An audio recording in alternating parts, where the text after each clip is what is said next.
Hi friends, ఈ వీడియోలో అబ్బా కార్డ్కి ఆయుష్మాన్ కార్డ్కి మధ్య డిఫరెన్సెస్ ఏంటి అనేది చూద్దాం. చాలామందికి డౌట్ అయితే ఉందన్నమాట. సో అబ్బా కార్డ్ ఏంటంటే, ఇప్పుడు ఫర్ ఎగ్జాంపుల్ నాకు ఏదైనా జ్వరం వచ్చినప్పుడు నేను ఒక హాస్పిటల్కి వెళ్ళాను. హాస్పిటల్లో నాకు బ్లడ్ టెస్ట్ చేస్తారు, యూరిన్ టెస్ట్ చేస్తారు, ఇంకేమైనా టెస్టులు ఉంటే అవన్నీ టెస్టులు చేస్తారనమాట. టెస్టులు చేశాక నాకు రిపోర్ట్స్ ఇస్తారు. ఒకవేళ మీకు అబ్బా కార్డ్ అనేది ఉంటే మీ ఐడి అనేది కంప్యూటర్లో ఎంటర్ చేసి ఇవన్నీ ఏవైతే టెస్టులు చేశారో అవన్నిటికి సంబంధించిన ఇన్ఫర్మేషన్ అండ్ ఫైల్స్ అనేవి ఆ అబ్బా కార్డులోకి అప్లోడ్ చేస్తారనమాట. అప్లోడ్ చేశాక ఫర్ ఎగ్జాంపుల్ నాకు ఇప్పుడు జ్వరం వచ్చింది, అది తగ్గట్లేదు ఈ డాక్టర్ దగ్గరికి, ఫస్ట్ డాక్టర్ దగ్గర. సో సెకండ్ డాక్టర్ దగ్గరికి నేను వెళ్తాను.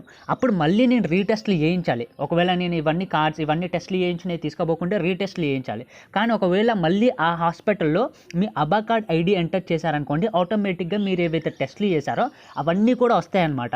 సో ఒకవేళ ఆ డాక్టర్ మంచివాడు అనుకో, ఆ టెస్ట్లను కన్సిడరేషన్లోకి తీసుకొని మీకు ఏ మెడిసిన్స్ రాయాలో అవి రాస్తాడు.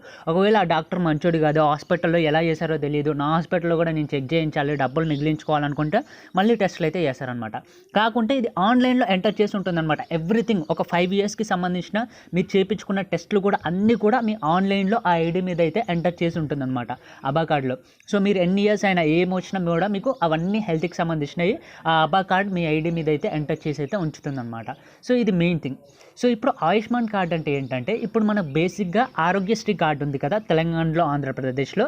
సో ఈ ఆరోగ్యశ్రీ కార్డు ఏంటంటే లైక్ ఒక 3 lakhs వరకు మనకి ఏ హెల్త్ ఇష్యూ వచ్చినా కూడా అదైతే భరిస్తుంది అనమాట.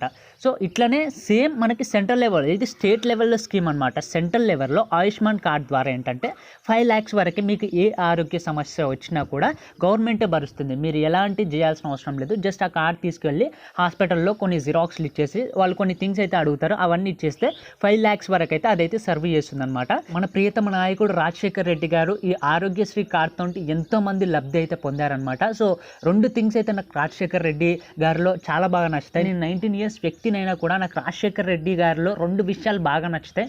ఒకటి, ఎడ్యుకేషన్లో చాలా కేర్ తీసుకున్నారు. రాజశేఖర్ రెడ్డి గారి ముందు అసలు ఎడ్యుకేషన్లో ఎవరైనా ఇంజనీరింగ్ చేయాలనుకుంటే లక్షలు కుమ్మరించాల్సి వచ్చేది. బట్ చాలా ఎడ్యుకేషనల్ మార్పులు తీసుకొచ్చి ఈవెన్ పేద విద్యార్థి కూడా ఇంజనీరింగ్ చేసేటట్టు అయితే చేశాడు అండ్ ఎంబీబీఎస్ చేసేటట్టు అయితే చేశాడు. అండ్ సెకండ్ థింగ్ ఏంటంటే, ఆరోగ్యం గురించి చాలా రెగ్యులేషన్స్ అయితే తీసుకొచ్చాడు. ఒక పేద వ్యక్తి కూడా ఒకప్పుడు ఒక పేద వ్యక్తికి ఏదైనా పెద్ద రోగం వస్తే చనిపోయేటోడు, ఇప్పుడు అట్లా కాదు. సో ఆరోగ్యశ్రీ కార్డ్ తోటి కొంతమంది అయితే బతుకుతున్నారు. మా ఫ్యామిలీలోనే హార్ట్కు సంబంధించిన ఒక డిసీజ్ అయితే వచ్చింది, అది ఫ్రీగా అయితే క్యూర్ చేశారనమాట. సో ఈ 2 థింగ్స్ని అయితే మనం కన్సిడరేషన్లోకి తీసుకుంటే వైఎస్ఆర్ లెజెండరీ లీడర్ అని అయితే మనం చెప్పుకోవచ్చు. సో ఇది అన్నమాట డిఫరెన్సెస్ ఆధార్ కార్డ్కి అబ్బా కార్డ్కి. ఈ వీడియో కనుక మీకు యూస్ఫుల్ అయినట్లయితే లైక్, షేర్ అండ్ సబ్స్క్రైబ్ చేయండి. Thank you.